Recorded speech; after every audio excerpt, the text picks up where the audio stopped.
주님, 오늘 이 말씀으로 성도들과 함께 주의 말씀을 증거하고 나눌 때 말씀을 전하는 부족한 종이나 말씀을 듣는 모든 성도가 살아계신 하나님의 음성을 들을 수 있도록 역사하여 주시옵소서. 우리 주님 거룩하신 예수님의 이름으로 간절히 기도드리옵나이다. 아멘. 이 여름 기간에는 이제 시청각 설교라고 이름은 붙였지만 사실 조금 이제 여름이고 하니까 대단한 시청각 자료는 아니지만 우리 삶과 신앙에 꼭 필요한 말씀들을 작은 물건들과 이렇게 연결해서 그렇게 하면 좀 더 마음속에 깊이 들어올 수 있지 않을까, 이렇게 해서 그런 주제로 좀 설교를 해보려고 합니다. 오늘 나누어 드린 이 부채가 오늘 제가 여러분과 함께 나누고자 하는 말씀의 아주 중요한 핵심이 됩니다. 자, 먼저 우리가 읽은 두 말씀 모두가 다 시원하게 한다는 그런 단어가 쓰여 있습니다. 성경 전체에 시원하게 한다는 이 단어는 요 두 군데입니다. 대체 시원하게 하는 일이 뭔가? 그건 설명할 게 없어요. 자, 부채를 다 펴세요. 아니, 부채를 펴세요. 이제 이런 게 시청각 설교라는 거예요. 다. 자, 못 받으신 분은 뒤에 달라고 그러시고, 자, 우리 장로님도 다 펴시고, 자, 붙이세요. 시원합니까? 예배 중에 여러분 붙이도록 허락받은 겁니다. 이렇게. 시원하죠. 이게 시원하다는 겁니다. 계속 붙일 분은 붙이세요. 저는 여러분이 붙여도 전혀 설교하는데 방해가 안 됩니다. 이 부채가 우리를 시원하게 하는 것처럼 성경에도 주님의 마음을 혹은 왕의 마음을, 교회와 성도들의 마음을 시원하게 한다는, 그렇게 번역되고 전해지는 말씀이 있습니다. 잠언서 25장 13절은 왕에게 메시지를 받고 다른 나라나 사람들에게 그 메시지를 전하러 가는 소위 전령, 메신저, 사자들에 관한 말입니다. 그런데 충성된 사람, 신실한 사람은 보낸 사람에게, 즉 왕이나 우리 주님이나 이런 분들에게 마치 추수하는 날의 얼음 냉수 같다. 그래서 주인의 마음을 시원하게 한다라고 되어 있습니다. 이스라엘의 추수는 우리나라 추수하고는, 우리나라 가을 추수하고는 조금 시간이 앞섭니다. 그래서 여름이나 늦여름부터 추수를 시작합니다. 근데 하긴 가을이라고 해도 거기는 45도, 50도가 넘어가는 사막 지역이니 뜨겁기 엄청 뜨겁겠죠. 추수를 해본 분들은 압니다. 저도 추수를 많이는 아니지만 여러 번 했습니다. 요즘은 콤바인으로 다 깎지만 그것도 힘들다고 하는데 옛날 낫으로 낫으로 다 치느라고 정말 힘들었죠. 그 힘든 중에 기다려지는 것은 새참입니다. 그런데 새참 중에서도 뜨뜻한 국물 가지고 오면 혼납니다. 시원한 물. 여러분 기억나세요? 그냥 양재기에다가 그냥 물 부어가지고, 설탕도 아니고 사카린이라고 있어요. 사카린 넣어가지고 국수해가지고 먹는 것도 딴 때 먹으면 안 먹는데 그 논밭에서 일하다가 먹는 것은 얼마나 맛있는지. 근데 우리만 그러는 줄 알았는데 세상에 이 잠언서가 기록된 게 약 2000에서 2500년 전인데 그때 무슨 얼음 냉수가 있느냐. 물론 원문에는 산의 눈과 같다라고 되어 있습니다. 그런데 그걸 우리에게 좀 더 이해하기 쉽게 얼음 냉수라고 쓰니까 얼마나 시원합니까? 여름에 팥빙수 먹는 것 같겠죠. 그런데 실제로 고대 이스라엘에도 당시에 이스라엘 지역에 있는 헐몬산, 우리 성경에도 헐몬산이 나와 있습니다. 헐몬산에 이슬같이 하나님의 은혜가 내린다 하는 그 헐몬산 꼭대기에는 만년설이 녹지 않는 눈이 있어서 거기에 가서 얼음을 떼어다가 여름철에 왕궁에서 먹었다는 거예요. 우리나라 옛 기록에도 신라 시대 때 서빙고나 이런데, 서빙고가 맞나? 석빙고인가? 죄송합니다. 너무 오래돼가지고 제가 거기에서 얼음을 보관했다가 이렇게 뭐 귀족들이나 왕들이 먹고 서민들도 먹었다는 그런 기록이 있죠. 바로 그 얘기를 하는 겁니다. 시원하게 하다는 말은 뭐 그냥 뭐 설명이 뭐 필요해요. 그냥 시원한 거지. 그런데 이 시원하다는 말로 원래 쓰여진 것은 영어로 하면 refresh인데, 이 refresh란 말이 re는 다시, fresh는 신선한 거. 여기 보니까 프레시 마켓이 있더라고요. 신선하고 싱싱한 겁니다. 햇볕에 축 처진 채소들이나 야채들이나 이런 것을 다시 싱싱하게 하는 것을 리프레시라고 하는데, 그 번역을 시원하게 한다라고 번역한 겁니다. 미국에서는 모임이나 파티에서 이게 간식들을 쭉 놓습니다. 근데 그것을 리프레시먼이라고 합니다. 리프레시먼. 그냥 우리도 간식하면 되는데 왜 리프레시먼이라고 하느냐? 막 와서 밥 먹기 전에 얘기하면서 이걸로 좀 마음의 흙을 좀 돋구고 기분 전환을 하라라고 해서 리프레시먼이라고 합니다. 그러니 마음을 시원하게 한다 하는 이런 말은 여러 의미가 있지만, 정말 사람들 마음이 후련하게, 막혔던 게 뻥 뚫리게, 어떤 분에게는 정말 살맛 나게 하는 것이라고 할 수 있습니다. 그러면 요 시원하게 하다의 반대는 뭘까요? 답답한 건데, 요즘은 그 답답한 사람이나 답답한 일을 고구마라고 하더라고요. 고구마. 그래서 어떤 사람이 답답하면 고구마 그림을 올려놓고 그래요. 하여튼 고구마가 좀 답답하긴 답답한 것 같아요.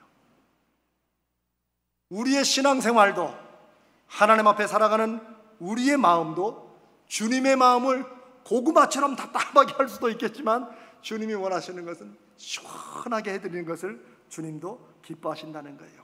이 잠언서 25장 13절은 메신저들이 혹은 외교 사절단이 왕의 메시지를 들고 가지만 그 일이 그냥 술술술 쉽게 늘 잘 풀리는 것은 아닙니다. 여기서 충성된 사자가 주인의 마음을 시원하게 한다는 의미는 간단히 설명해 보면, 예상하지 못한 어려움이 생겼을지라도, 그럼 그냥 전화해가지고 여기 어려움이 있어가지고 안 될 것 같아요, 땡! 그러면 끝일 것 같지만, 충성된 사자, 신실한 종들은 그렇게 안 한다는 거예요. 그걸 주인에게 알리지 않고 자기가 맡은 그 책무를 어떻게 해서든지 일을 풀어내고 결말을 내려서 좋은 소식, 왕이 기대하는, 주님이 기대하는 소식만을 전달해주는, 나중에 알고 보니까 그런 어려움이 있었는데도 불구하고 얘기하지도 않고 자기가 다 풀어간 것을 왕이 알면 얼마나 신뢰가 더 가겠어요. 그런 상황을 충성된 사자는 주인의 마음을 얼음냉수같이, 그것도 여름 추수날에 얼음냉수같이 시원하게 한다고 하는 것입니다. 하나님께서 우리를 보실 때도 우리 인생이, 우리의 믿음이 주님의 마음을 좀 시원하게 하는 그런 인생의 열매를 믿음으로 많이 맺기를 축복합니다. 이런 사람들이 마태복음 25장의 주님의 칭찬을 받습니다. 잘하였도다 착하고 충성된 종아, 네가 작은 일에 충성하였으니 너에게 큰 일을 맡기겠고 네 주인의 잔치에, 내 잔치에 참여하라 라는 칭찬을 듣게 됩니다. 저는 오늘 이 말씀을 여러분과 함께 나누며, 내가 그냥 교회만 열심히 다니고 이런 것이 아니라 내가 내 삶으로 예수님의 마음을, 하나님의 마음을 시원하게 할 게 뭔지 한번 생각해 보시고, 주님 앞에 제가 뭘 해야 주님의 마음이 시원하시겠습니까? 물어보는 그런 시간도 좀 가지시기를 바랍니다. 자, 부채 한번 더 꺼내세요. 귀찮아도 할 수 없어요. 자, 붙이세요. 어우, 시원하네요. 시원하죠? 네, 계속 붙이세요. 그런데 이렇게 마음을 시원하게 하는 사람은 하나님도 찾으시지만, 고린도전서 16장에 보니까 교회와 성도들에게도 서로 시원하게 하는 사람이 필요하다고 말을 합니다. 이 고린도전서에서 바울은 고린도 성도들 가운데 특별히 세 사람의 이름을 언급을 합니다. 스데바나, 부드나도, 아가이고. 이름을 외우실 거 없습니다. 시험 안 봅니다. 그런데 이 스데바나에 대해서는 사도 바울이 쓰기를 아가야의 첫 열매다.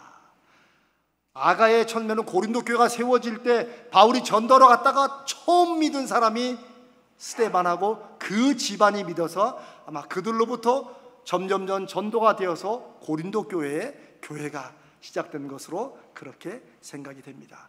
그런데 고린도 교회는 여러분도 아시는 대로 크고 그리고 하나님께서 주시는 은사가 너무나도 충만한 그런 교회였어요. 그런데 문제는 또 다 가지고 있는 그런 교회였어요.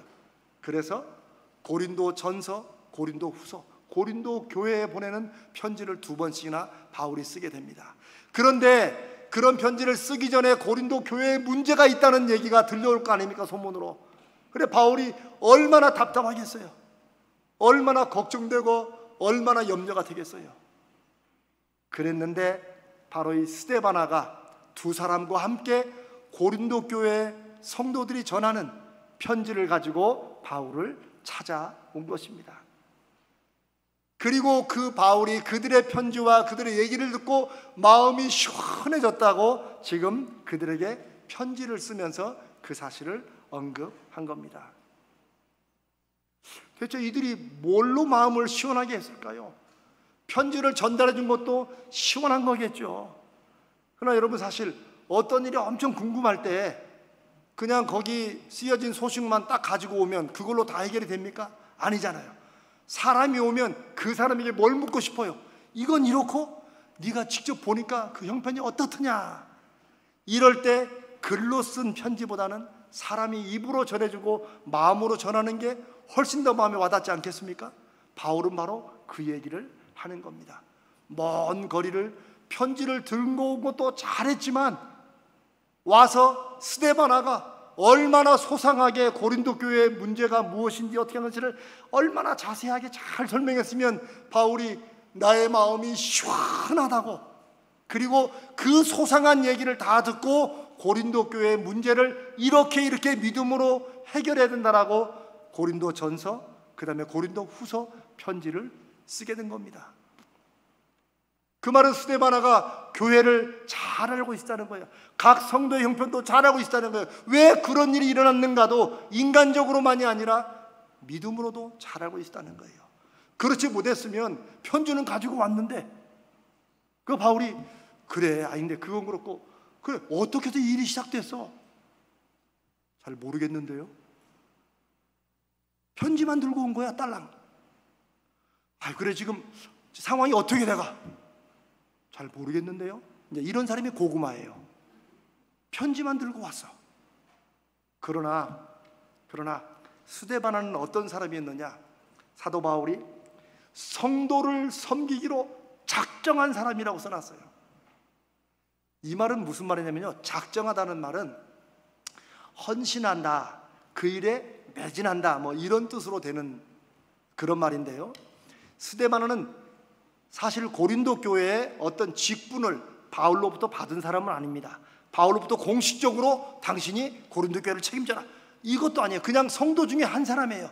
그런데 스데바나는 자신이 첫 예수를 믿은 사람에서 그랬는지 내가 이 성도들을 온전히 섬기기라라고 결단했는데 그걸 작정했다라고 성경이 써놓고 있습니다. 그런데 킹 제임스 버전이라는 영어 성경에는 이 작정한다는 단어를 영어 단어로 아주 이상하고 독특한 단어를 씁니다. 바로 addicted라는 단어를, 오늘 제가 좀 영어를 쓰니까 좀 잘난 척하는 것 같아서 미안합니다. addicted라는 말은 중독되었다는 말입니다. 여러분, 중독은 나쁜 거잖아요. 그렇죠? 술 중독, 마약 중독, 도박 중독, 심지어 포르노 중독, 핸드폰 중독, 게임 중독, 온 세상은 중독 때문에 난립니다. 근데 성경이 어떻게 성도를 섬기는 것을 중독됐다고 썼을까? 그 의미는 이것입니다. 우리가 나쁜 것에도 악하게 중독되지만 좋은 것에 마치 내가 중독돼서 그거 안 하면 어쩔 수 없는 그런 표현을 쓰려고 그렇게 써놓은 것입니다. 근데 스데바나는 무엇에 중독이 돼 있어요? 성도를 섬기는 일에 중독돼 있어요. 기왕 중독이 되려면 이런 선하고 아름다운 일에 중독이 되었으면 좋겠다 싶습니다. 하나님을 사랑하는 일에 나는 중독되었다. 나는 성도들을 섬기고 그들을 위해서 기도하는데 중독되었다. 이 말이 얼마나 귀한 말인지 모르겠습니다. 스데반은 자기 마음속에 자원하는 마음으로 성도를 향해서 섬기기로 작정하고 중독되듯이 했으니 교회 온 형편을 모를래야 모를 수가 없었습니다. 그러니 바울이 이것저것을 물어봐도 스데바나가 척척척척 얘기해 주니 얼마나 바울의 마음이 시원하겠습니까? 그리고 바울은 이런 스데바나로 말미암아 내가 쓰는 편지를 너희들에게 또 가져가고, 편지만이 아니라 스데바나가 바울이 쓴 편지에 대해서 그 의미를 또 다 설명할 거 아닙니까?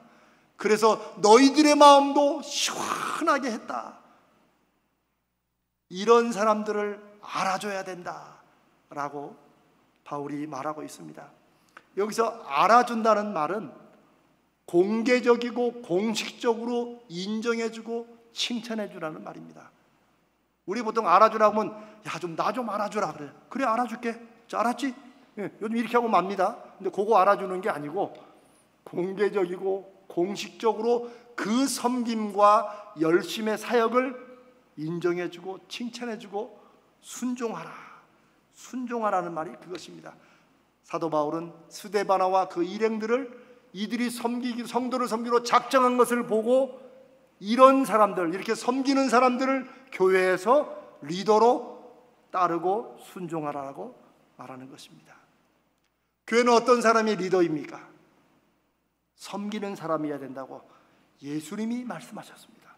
주님이 말씀하셨는데 다른 어떤 기준을 가지고 교회 리더나 지도자를 세울 수는 없는 것입니다. 저는 우리 모두가 저부터 성도를 섬기는데 작정하고 중독되는 그런 저와 여러분 되시기를 주님의 이름으로 축복합니다. 자, 그런데 오늘 제목에 보면 시원케 할 한 사람이라고 써놨어요. 아니, 목사님, 기왕이면 시원케 할 우리 모두 뭐 이렇게 좀 제목을 잡고 많은 사람이 필요한데 왜 한 사람을 해놨을까? 네, 그런 의문 안 드셨죠? 네, 괜찮습니다. 제가 의문이 있는 것처럼 하고 말씀을 드리겠습니다. 사랑하는 여러분, 많은 사람이 있으면 좋지요. 그러나 실제적으로 많은 사람이 동시에 나타나는 게 쉽지 않습니다. 그렇다고 해서 많은 사람이 동시에 나타나기를 늘 기도하느냐? 그렇지 않습니다. 많은 사람의 증거를 보이기 위해서라도 한 사람이라도 먼저 나서는 게 필요하다는 것입니다. 그런데 성경이 바로 이 한 사람의 힘, 악한 면에서 한 사람의 힘, 좋은 면에서 한 사람의 힘을 강조합니다. 우리 오늘 읽진 않았지만 로마서 5장 18절에 여러분이 잘 아는 말씀입니다. 한 사람이 순종하지 아니함으로 많은 사람이 죄인 된 것 같이 한 사람이 순종하심으로 많은 사람이 의인이 되리라. 아멘. 순종하지 않은 한 사람으로 말미암아 많은 사람이 죄인 된 것은 누구입니까? 바로 아담과 하와의 죄를 말하는 것입니다. 온 세상의 사람들에게 죄가 시작되었습니다. 그런데 그 일을 해결하시기 위해서 하나님은 한 사람을 보내십니다. 누구십니까? 예수 그리스도십니다. 그런데 이 원리가 그때만으로 끝나는 게 아니고 예수 그리스도를 따르고 순종하는 한 사람을 통해서 수없이 많은 사람들이 그 뒤를 따라오는 역사가 인류 역사에 계속되고 있습니다. 이게 성경이 말하는 한 사람의 원리입니다. 우리 예수님도 한 영혼이 천하보다 귀하다고 말씀하셨어요. 한 영혼이 온 세상을 바꿔도 한 영혼보다 귀하지 않다. 교회는 이 한 영혼 한 사람에 집중하고 세워가는 것이 하나님 앞에 교회가 받을 사명이라고 생각합니다. 우리 인류 역사에도 한 사람으로 인해서 그 뒤에 엄청난 일이 일어난 수없이 많은 일들이 있습니다. 도저히 불가능했다고 생각했던 일들이 그 불가능의 벽을 뛰어넘어선 한 사람으로 인해서 그 뒤에 수많은 사람들이 이제는 불가능이 아니라 그거 나도 할 수 있는 거네. 그래서 나중에는 누구나 다 할 수 있는 일로 이렇게 된 일들이 많습니다. 영국 의사요 또 달리기 선수였던, 참 신기하죠. 의사면서 달리기 선수였던 1950년대에 로저 길버트 바니스터 경, 이 사람은 영국의 경이에요, 경. 그러니까 아주 높은 사람이죠. 그런데 이 로저 길버트 바니스터가 당시에 1마일, 한 1.4km 되겠죠. 1마일을 4분을 넘어서 3분대에 뛰는 사람이 없었어요. 그런데 당시 의학계나 체육계나 과학계가 사람이 1마일을 3분대로 뛰는 것은 불가능하다. 근육이 파열되거나 심장이 터질 것이다. 허파가 터질 것이다. 뭐 이런 식의 논문들이 나와가지고 1마일을 3분대로 못 뛰는 것을 당연하게 하던 그런 때예요. 그런데 1954년에 영국 옥스퍼드의 육상대회에서 이 바니스터가 세계 최초로 1마일을 3분 59초 4. 야, 정말 눈꼽만큼 1초에 0.6만큼 그걸 통과했어요. 마의 4분대를 처음으로 돌파한 거예요. 근데 여러분, 이것보다 더 놀라운 일이 있습니다. 세계 최초의 1마일을 3분대로 뛰어넘은 이 바니스터의 놀라운 기록이 얼마나 간 줄 아세요? 불과 2달이 못 갔습니다. 1950년 동안 못 깨던 기록이 바니스터가 그 기록을 딱 깨자마자 불과 46일 후에 다른 선수가 그의 기록을 또 깼어요. 그리고 그 뒤로 수없이 많은 선수들이 마치 기다렸다는 듯이 3분대로 다 뜁니다. 요즘에는 조금 뛴다 하는 고등학생들은 3분대로 다 뛴다는 거예요. 이게 무슨 말입니까? 바니스터라는 한 사람이 나오기 전까지는 누구도 가능하다고 생각지 못했던 그 일을 바니스터가 뛰어넘고 깨자, 저게 가능하구나, 저 사람이 하면 나도 할 수 있지. 이제 이게 사람들의 또 아주 특별한 성향이에요. 그래서 사람들이 불가능으로 생각하지 않고 불가능을 가능으로 믿고 그것을 넘어선다는 거예요. 이게 앞선 한 사람의 힘입니다. 외국만 있는 게 아니에요. 여러분, 우리나라에도 있죠. 지금 뭐 많지만 여러분, 우리나라 한국 여자 골프 선수들이 세계 무대를 주름 잡는 거 아시죠? 저는 몇 년 전에 그 LPGA 그 방송을 듣는데 그 미국 해설자가 그러더라고요. 대체 한국의 여자 골퍼들이 왜 이렇게 많이 나오는지 모르겠다고 약간 투덜거리는 식으로 얘기를 하더라고요. 근데 그때 1등부터 20등까지 한국 여자 선수들이 10몇 명인가 들어가 있어요. 자기들은 발음하게 되면 소영팡 무슨 킴 뭐 다 팍팍팍 킴 이러니까 이 사람들 헷갈리겠죠. 여러분, 그 일이 언제부터 시작됐어요? 우리 잘 알잖아요.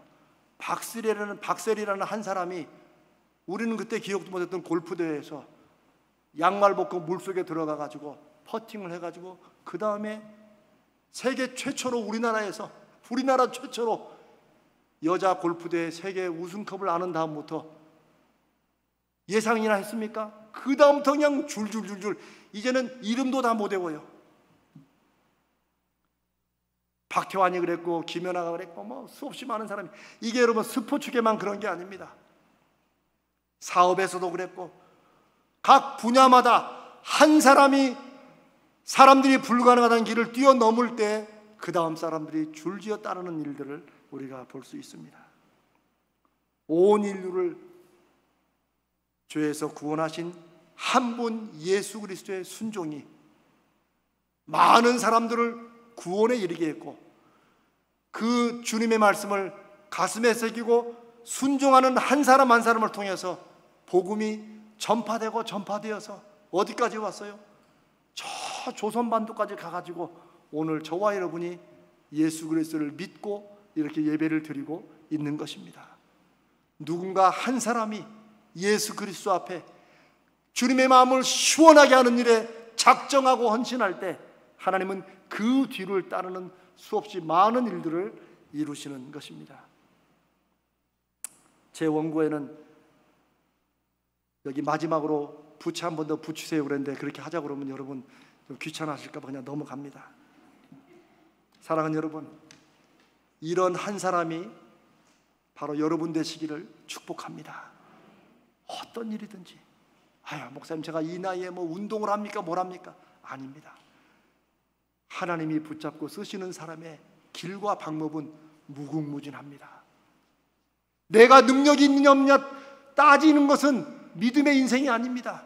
하나님이 쓰시겠다고 하면 어떤 길이든지 무슨 일이든지 어떤 나이에서나 하나님이 나를 주님의 마음을 시원케 하고 교회와 성도들의 마음을 시원케 하는 일로 쓰시고자 할 때 아멘하고 순종하면 그 한 사람이 되는 줄로 믿습니다.